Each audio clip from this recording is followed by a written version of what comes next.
சமுத்திரக்கனிக்கு சிம்ரன் ஜோடி நீ ஏன் மனசாட்சி இருக்குதா? ஒரு தயிர் சாதத்துக்கு என்ன வடகறியோ ஏதோ தொட்டு சாப்பிட்ற மாதிரி இருக்கு. பிரசாந்த் கொஞ்சம் வேற மாதிரிங்க, அவர் வேற மாதிரி பண்ணோம். இதெல்லாம் அவருக்கு பத்தாது, அவருக்கு தீனி இல்லை, ஒன்றுமே இல்லை. ரொம்ப மகையாக தான் இருக்கு. மொத்தத்தில் இந்த படம் தேவையே இல்லை, ரிலீஸே பண்ணியிருக்க வேண்டாம். இந்த படத்தை வந்து தியாகராஜ் சார் டைரக்ஷன் பண்ணாமல் இன்னொருத்தர டைரக்ஷன் பண்ணியிருந்தாருன்னா இன்னும் கொஞ்சம் பெட்டராக இருந்திருக்கும். இவர் பழைய கிரிஞ்சி இவரு டைரக்ட் பண்ணா அந்த கதை எப்படி இருக்கும்? மொத்தத்தில் பிரசாந்த் நடித்த படம் ஜீன்ஸை தவிர எனக்கு வேற எந்த படமே பிடிக்கல. அது கண்டிப்பா கம்பேக் தான், கொஞ்சம் போல கம்பேக்கு. அப்புறமேட்டு ஜிஓ80 வந்த பிறகு ஜம்பேக். ஓகே, அது ஃபர்ஸ்ட் ஹாஃப் கொஞ்சம் லாகிங்கா தான் இருந்தது. பட் ஓகே, நம்ம பிரசாந்த் சார்க்காகவே பார்க்கலாம். மூவி நல்லா இருந்துச்சு. தியாகராஜன் சார், உங்க பையன் மேல நீங்க வச்சிருக்க பாசம் புரியுது, பட் அவர் வெளியே விடுங்க, அவர் நல்லா வந்துருவாரு. பைசா அவங்க கிட்ட நிறைய பணம் இருந்ததுன்னா நல்ல டேரக்டருங்க, சின்ன டேரக்டருங்க நிறைய பணம் வச்சுட்டு இருக்காங்க. கதை அவங்க கிட்ட கொடுங்க, நல்லாவே எடுப்பாங்க. நீ டேரக்ஷன்லாம் பண்ண வேணாம் சார், ப்ரொடியூசர் மட்டும் பண்ணுங்க, நல்லா இருக்கும். சிஷிராமா வந்து இது பண்ண ஒரு பாட்டு வர மாதிரி இருந்தது. எது சிஷிராம் இது பண்ணியிருந்தான்னு, ஆனால் நல்லா இருந்தது. சமுத்திரக்கனிக்கு சிம்ரன் ஜோடி நீ ஏன் மனசாட்சி இருக்குதா?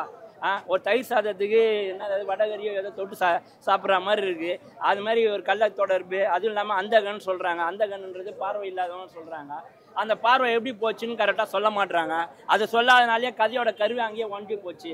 தேவையில்லாமல் சுத்த விட்டுன்னு இருக்காரு. இவர் பழைய கிரிஞ்சி இவர் டைரக்ட் பண்ணால் அந்த கதை எப்படி இருக்கும்? இது சீனுக்கு அப்புறம் இந்த சீன் அப்புறம் ஒரு நிமிஷம் நான் போனாட்டி அது முடிச்சிட்டோமா, இந்த வாட்டி நீ இங்கே உட்காந்து இருக்க அப்படின்னு சொல்லி ஏற்ற மாதிரி இருக்குது கதை. ஒரு சரத்து இல்லாமல் இருக்குது, ஒரு எனர்ஜி இல்லாமல் இருக்குது. இந்த மாதிரி ஒரு படத்தை எடுத்துட்டு நீங்கள் போயிட்டு என்ன சொல்கிறது, அடுத்த வாரம் ஒரு படம் ரிலீஸ் ஆகுது. என்ன படம் அது? பாரஞ்சித்தன் தங்கலான் கூட எல்லாம் மோத விட முடியுமா? இதெல்லாம் முடியாது. முதல்ல தியாகராஜன் சார், உங்கள் பையன் மேலே நீங்கள் வச்சுருக்க பாசம் புரியுது, பட் அவர் வெளியே விடுங்க, அவர் நல்லா வந்துடுவார். பைசா அவங்ககிட்ட நிறைய பணம் இருந்ததுன்னா நல்ல டேரக்டருங்க, சின்ன டேரக்டருங்க நிறைய பணம் வச்சுட்டு இருக்காங்க. கதை அவங்ககிட்ட கொடுங்க, நல்லாவே எடுப்பாங்க. நீ டேரக்ஷன்லாம் பண்ண வேணாம் சார், ப்ரொடியூசர் மட்டும் பண்ணுங்க, நல்லாயிருக்கும். ஹிந்தி படம் பார்த்துருக்கீங்களா? ஹிந்தி படம் பார்க்கல. இந்த படம் ஹிந்தி படம் ரீமேக்குன்னாங்க.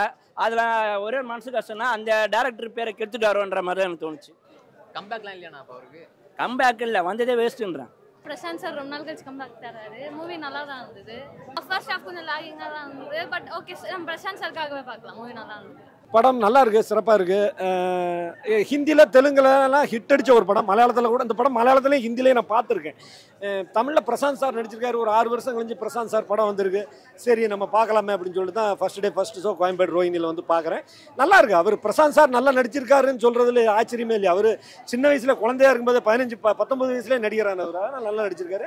கம்பேக் வந்து அவருக்கு இந்த படம் அவருக்கு நல்ல ஒரு சொல்கிற மாதிரி இருக்கும். அதுக்கப்புறம் அடுத்து வெங்கட் பிரபு படம், விஜய் சார் படம்லாம் இருக்குது. இனிமேல் அவர் அடுத்த ரவுண்ட் வந்துடுவார். தப்பு இல்லை. அதெல்லாம் இல்லை, யார் சொன்னால் ஸ்லோவாக இருக்குன்னு? அப்படியெல்லாம் கிடையாது, ஸ்லோவெல்லாம் கிடையாது. ஃபர்ஸ்ட் ஹாஃப் வந்து கொஞ்சம் ட்விஸ்ட்டாக இருக்குது. செகண்ட் ஹாஃப் கொஞ்சம் இருக்குது. நீங்கள் ஸ்லோன்னா என்னென்னா ஒரு 5 பாட்டு 5 ஃபைட்டு காமெடி எப்படி இருந்தால் தான் உங்களுக்கு வந்து கமர்ஷியலான படம். ஒரு கவுண்டமணி செந்தில் காமெடி அப்படியெல்லாம் இருந்தால் தான். இதெல்லாம் அப்படி கிடையாது. அது வந்து கதையோடு போகிறதுனால சில படம் அந்த பார்க்கும்போது ரசிகர்களை ஃபீல் பண்ணுற விஷயம். சிம்ரன் மேடம், அதுவே யாருன்னு மறந்துட்டார் பாரு தலைவன். பிரசாந்த் சிம்ரன் காம்போ வந்து ஏற்கனவே கண்ணெதிரை தோன்றினாள், பார்த்தேன், ரசித்தேன், ஜோடிங்கிறதெல்லாம் ரொம்ப ஹிட்டான காம்போ தான். அதனால அவங்களுக்கு ஹீரோயினை விட பிரசாந்த் சிம்ரன் காம்போ நல்லா இருக்கு. அது பார்க்கலாம். தலைவா, அந்த படம் நான் ஹிந்திலையும் பார்த்துருக்கேன். ஹிந்திலேயே ரசிக்கிற மாதிரி தான் இருந்தது. ரெண்டாவது ஹிந்தி, மலையாளம், தெலுங்குல எல்லாத்தையும் விட தமிழில் வந்து அந்த நடிகர்கள் எல்லாருமே ஃபில் பண்ணியிருக்காங்க. நான் பார்த்த மலையாளம் ஹிந்திக்கும் இதில் பெருசாக மாற்றங்கள்லாம் இல்லை. அதே தான். இதில் மாற்றம்லாம் பண்ணால் போயிடும். ட்விஸ்டெல்லாம் அதே மாதிரி தான் இருக்குது. அதனால ஒன்றும் பிரச்சனை, நல்லா இருக்கு.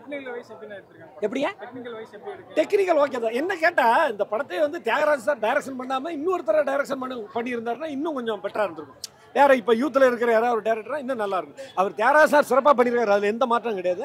இருந்தாலும் இந்த வேற யாராவது ஒரு புது டேரக்டருக்கு வாய்ப்பு கொடுத்துருந்தாங்கன்னா அது இன்னும் கொஞ்சம் நல்லா இருக்கும். சிம்ரன் கேரக்டர் தான் பிரசாந்தை விட எனக்கு பிடிச்ச கேரக்டர்.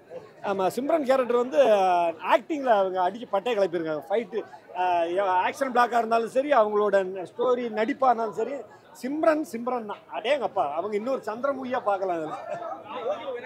யோகி பாபு வந்து காமெடி பண்ணியிருக்காரு. யோகி பாபு இதெல்லாம் பெருசாக இம்ப்ரெஸ் இல்லை. யோகி பாபு இதெல்லாம் பெருசாக அதான் நல்லா இது காமெடிக்கு உண்டான விஷயங்கள் நிறைய இல்லை. ஊர்வசி மேடம் மற்ற நடிகர்கள்லாம் நிறைய நடிச்சிருக்காங்க. Ravikumar sir, Samuthirakani sir, Manobala sir எல்லாருமே நடிச்சிருக்காங்க. அவங்கவுங்க பங்கை அவங்கவுங்க சிறப்பாக நடிச்சிருக்காங்க. அதெல்லாம் குறை சொல்கிற மாதிரி இல்லை. படம் சூப்பராக இருக்கு. அம்மா தயாரிக்க, அப்பா படைக்க, மகன் நடிக்க, சிம்ரன் அக்கா துடிக்க. ஓகே, அப்படி படம் ஃபுல்லாக அப்படி கலன்னு சூப்பராக பண்ணிக்காங்க. த்ரில்லிங் அந்த கதை தான். கண்ணு தெரில நீ ஒன்று சொன்னா உனக்கு தெரிஞ்ச கண்ணையே நீ தெரியாத கண்ணுன்னு சொல்கிற, கடைசியாக அது தெரியாத கண்ணாவே போயிடுது. அதுதான் கண்டென்ட்டு. ஓகேவா? நிறைய வந்து மியூசிக்கில் வந்து தம்பி வந்து புதுமையை கொண்டு வந்திருக்காரு. இன்றைக்குள்ள ட்ரெண்ட் மாதிரி 4 வருஷத்துக்கு முன்னாடி பண்ண மாதிரி பண்ணல. நிறைய மியூசிக்லாம் மாதிரி இருக்குது. படம் நல்லா இருக்குது, எந்த லேகுமே கிடையாது. நம்ம என்டர்டைன்மெண்ட்காக படம் பார்க்குறவங்க வந்து ஒரு வட்டம் நம்ம கண்டிப்பாக பார்க்கலாம். அது கண்டிப்பாக கம்பேக் தான். கொஞ்சம் போல கம்பேக்கு, அப்புறமேட்டு ஜிஓ 80 வந்த பிறகு ஜம்பேக்கு. ஓகே, அது படம் வந்து ஒரு நல்ல ஒரு என்டர்டெய்னராக இருக்குது. ஃபர்ஸ்ட் ஹாஃப் வந்து இனிமே போர் அடிக்காமல் நல்லா இருக்குது. செகண்ட் ஹாஃப் வந்து டுவர்ட்ஸ் கிளைமேக்ஸ் வந்து கொஞ்சோண்டு லேக் இருக்குது. பட் ஓவராலாக வந்து படம் நல்ல ஒரு என்டர்டெய்னர் தான். அது ஹிந்தி படத்தை வந்து ரீமேக் பண்ணியிருக்காங்க. ஓரளவுக்கு 70 to 80% ரீக்ரியேட் பண்ணிட்டாங்க. ஓப்பனிங் சீனில் வந்து ஒரு முயலை வந்து சொல்கிற மாதிரி வரும். நம்ம ஊரில் அந்த முயல்லாம் கிடையாது, கொஞ்சம் மாற்றி எடுத்துருக்கலாம். இன்னொன்று அதோட கிராஃபிக்ஸும் ரொம்ப ஆர்டிஸ்டில் வந்து. மற்றபடி ஓவராலாக படம் நல்ல ஒரு என்டர்டெய்னர் தான். பிரசாந்த் இது ஒரு நல்ல ஒரு கம்பேக் ஃபிலிமு. அதே மாதிரி சிம்ரனோட ஆக்டிங் வேறு ரேஞ்சில் இருந்துச்சு. பிரசாந்தோட ஆக்டிங் பார்த்தீங்கன்னா நல்லா தான் இருந்துச்சு. பட் ஒரு சில இந்த பிளைண்ட் சீக்வன்ஸ் இன்னும் கொஞ்சம் பெட்டராக பண்ணியிருக்கலாம். நிறைய நடிகர்கள் இருக்காங்க இந்த படத்தில், ஒரு பட்டாளமே இருக்குது. எல்லாருமே ரொம்ப நல்லா பர்ஃபார்ம் பண்ணியிருக்காங்க. அதுவும் இவர் நரவசரன் கார்த்திகெல்லாம் ரொம்ப நாளைக்கு அப்புறம் பார்த்ததுல ஒரு சந்தோஷம் தான். படம் பிரசாந்தோடைய ரீஎன்ட்ரி ஒரு வித்தியாசமாக இருக்குன்னு பார்த்தோம். சுமாராக தான் இருக்குது, பெரிய விசேஷம் இல்லை. கம்பேக்னு சொல்லிட்டு பயங்கர எதிர்பார்ப்பு இருந்துச்சு இந்த படத்துக்கு. மலையாளத்தில் எனக்கு தெரிஞ்சு ஒரு 4-5 ட்ரூப் பார்த்துருவோம். பிருத்திவிராஜ் பயங்கரமாக பண்ணியிருப்பார். அந்த அளவுக்கு இல்லை பெர்ஃபார்மன்ஸு, கொஞ்சம் பூஜை சொல்லிக்கி தான் வைக்கிது. மோஸ்ட்டாக மற்ற லாங்குவேஜஸ்ல இருந்து தமிழுக்கு மாத்திரப்ப நிறைய சேஞ்சஸ் பண்ணுவாங்க. தமிழுக்கு ஏற்ற மாதிரி சேஞ்சஸ்லாம் நிறைய பண்ணுவாங்க. அப்படி இந்த படத்தில் என்னென்ன பண்ணியிருக்காங்க? இல்லை, அந்த மாதிரி எதுவுமே பண்ணல. எதுவுமே அப்படியே சீன் பை சீனு, அது ஷார்ட்டாக இருக்கட்டும் அப்படியே எடுத்து வச்சிருக்கிறாங்க. அந்த மலையாளத்தில். ஹிந்தி நான் பார்க்கல, எப்படின்னு தெரில. ஆனால் நல்லா இருக்கும், மலையாளத்தில் நல்லா இருக்கும். லாக் தட்டுச்சு பயங்கரமாக ஓப்பன்லேருந்து லாக் தான் தட்டி. ஒரு வித்தியாசமாக நம்ம எதிர்பார்க்குறோம், அது இல்லை. கொஞ்சம் முகம் சொல்லிக்க வைக்கிது. நல்லா பண்ணியிருந்துருக்கலாம். பல வருஷம் கழிச்சு பிரசாந்த் நடிக்கிறாரு அப்படின்றப்ப அந்த நடிப்பில் ஏதாவது சேஞ்சஸ் நீங்கள் பார்த்து? ஒன்றுமே இல்லை தம்பி, ரொம்ப மொக்கையாக தான் இருக்குது.